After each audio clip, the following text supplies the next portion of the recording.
Hello everyone, my name is Mia. Welcome back to my video. If you've been here already, or welcome. I'm going to do a weekly prediction for the collective. This is not for one single person, so if the message does not apply, just let it go, move on.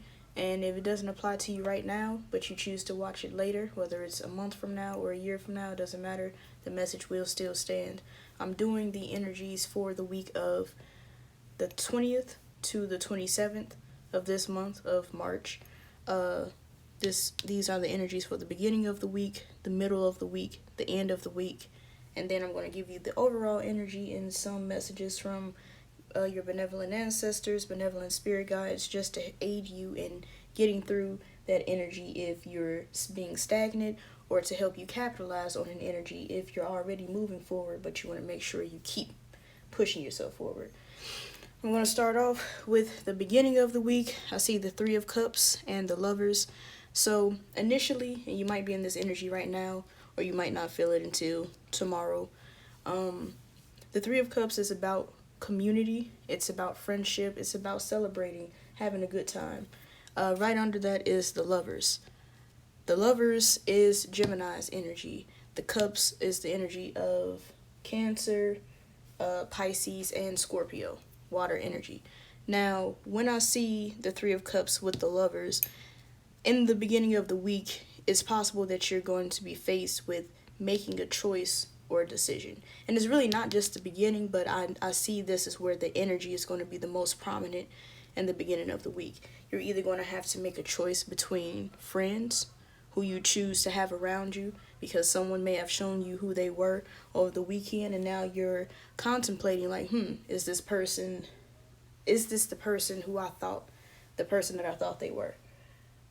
You're going to be asking yourself a lot of questions this week to really see where you stand, how you've allowed things to probably just blow over, even if you've noticed things about someone or even yourself and you've chose to ignore them simply because, well, that's just how they are, or that's just how I am.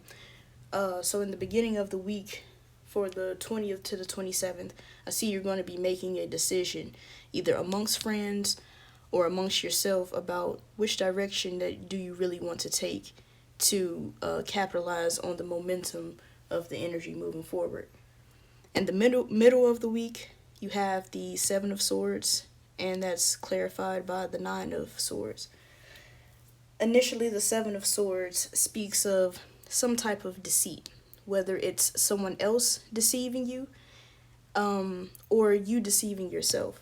The swords represent our thoughts and the way we communicate. Here in this card, to just explain it, he is sneaking away off of a base with the swords, but he's looking back because he thinks no one sees him. But in reality, the alarms have already been sounded and the rest of the army is already on their way.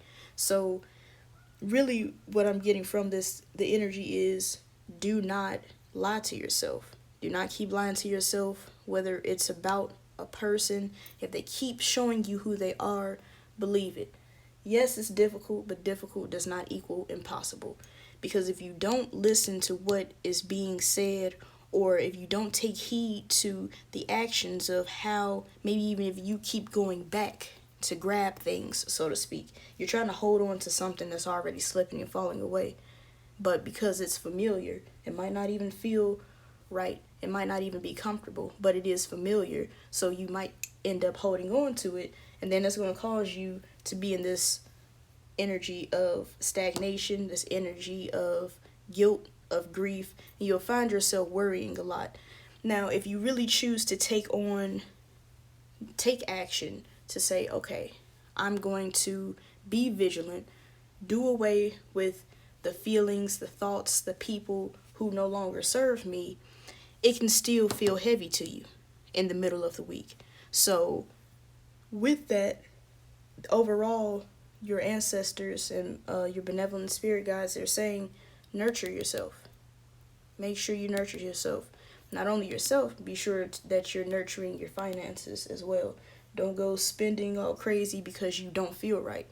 Because if you're in an off energy and you just start spending or doing things out of that off energy, you're not going to like the end result. You're going to regret it. moving on to the end of the week, we have the Hierophant and we have the Eight of Wands, or the Eight of Candles. This is the Jack Skellington tarot deck. The Hierophant is all about stability, tradition, setting goals for yourself, and moving in a way of predictability. It's about having some type of routine going.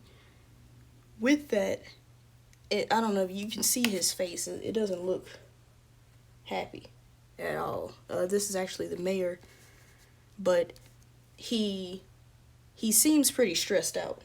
So this week it can be stressful, but it's only going to be that way if you don't accept the change with open arms. Overall, once you really start making these shifts in your life, once you start having those hard conversations, whether it be with those people, those friends, or just with yourself, because this 3 here can represent 3 separate people, or it can represent your mind, body, and spirit. You know, what accord are you all on? Is everything aligned with each other? Those are the questions that you should probably ask yourself this week. And if things are not aligned, then you should just go back and say, okay, well, what have I been doing that I know that's not right, but I've just been letting it go because it feels good in the moment. But overall, if you really just take the message and move forward and actually do the work, you're going to find the answers that you seek. The answers that you seek, they're going to come to you. And I see that right here with the Eight of Wands, or the Eight of Candles. The messages from your benevolent ancestors is the Sage. Says, be devoted and committed. So this also helps with the Lovers, because the Lovers still speaks about 2 distinctive situations that probably weigh on you, or 2 people, because some of you might be choosing between partners. You know, it might be, well, this person's personality is really good, but I don't like the way they do, I don't know, X, Y, and Z. And then this person, well, they're not the best, they don't have the best personality, but, you know, I do have a good time when I'm with them. Some of you will be choosing actually between a partner, but overall, the spirit is saying you cannot choose both. You cannot. This is not one of those situations where you can have your cake and eat it too, so to speak, or your cake and eat it too. You have to choose one, because whatever path you choose is the right one, but if you try to keep teetering in the middle, you're going to find yourself constantly stumbling and falling over. Right here in the middle of the week, your spirit guides, they're saying, because it might be stressful, because you're going to be making all these changes and probably having those conversations and facing yourself and in a different light, they're saying have fun. And I'll just read this card quickly. It says, stop. When was the last time you had fun? When was the last time you took a chance and did something silly, something totally unlike you, something just for the joy of it?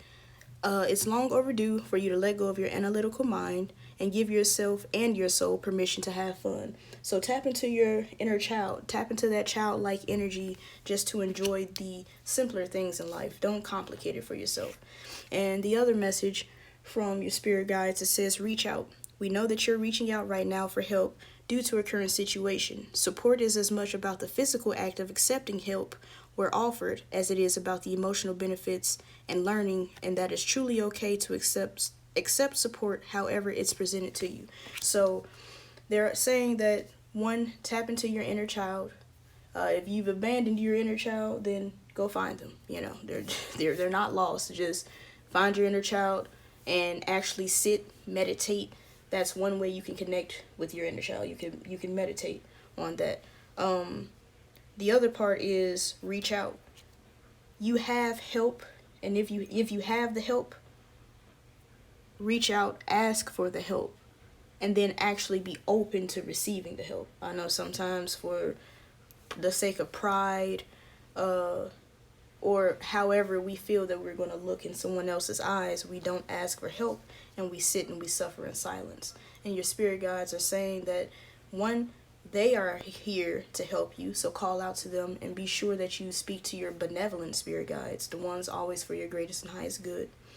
And be sure that you ask them, you know, if you don't know which step to take next, ask them. Say, hey, benevolent spirit guide or guides. Some people have multiple, some people have one. It doesn't matter. It depends, you know.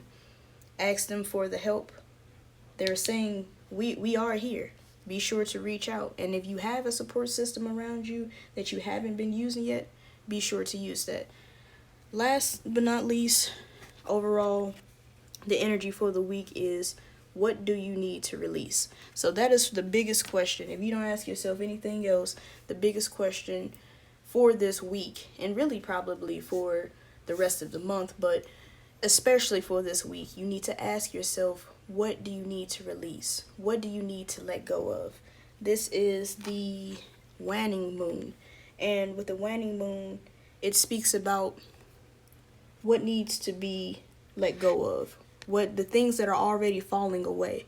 You know, it's not really something that you're choosing to give up. It's naturally falling away because it has already served its purpose to you. And if you can see here on the card, it's mainly about winter time. During the winter time, you know, things they die, they slow down, things are let go. So you take that exact same concept, you implement it in your life. Well, what is it that I need to let go of? Is it grief? Is it resentment? You know, am I being too hard on myself because I made a mistake in the past and now I'm allowing that, I'm being so hard on myself to the point where I'm allowing that thing to keep me from moving forward and doing the things that I want to do in life. Those are the type of conversations, and that's the type of energy that I'm seeing right now. Remember, this is for the collective. It's not for one specific person. So if the message does not apply, let it fly. Thank you. And yeah, that's it.